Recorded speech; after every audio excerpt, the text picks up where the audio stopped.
पता नहीं है यार। 1 2 3 4 5 हेलो बेटा दो जी एक दो जी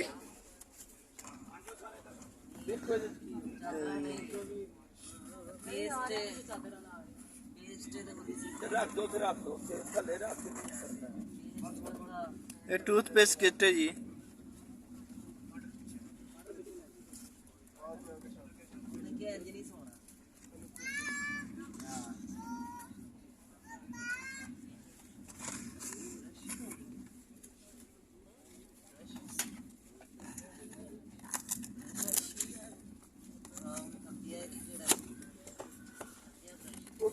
कोई नहीं ना तेरे कंबल वंबल वाले कार से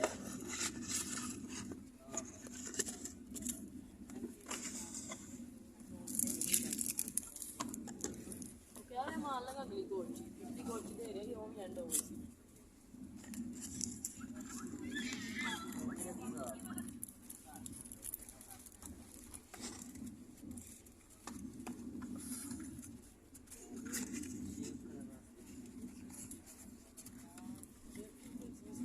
रॉयल स्वीज वाला था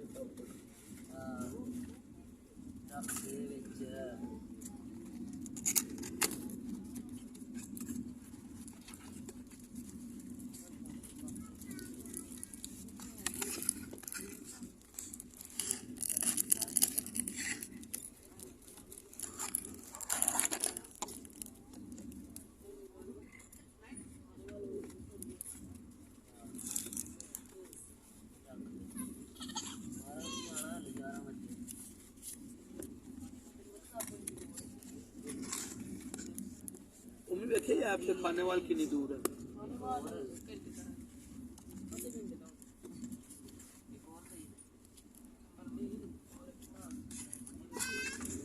अर्ली बिफोर दोनों एक ही मतलब है।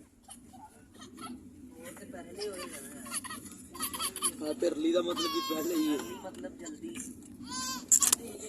कोई गल है यार बिफोर नहीं लग सकता।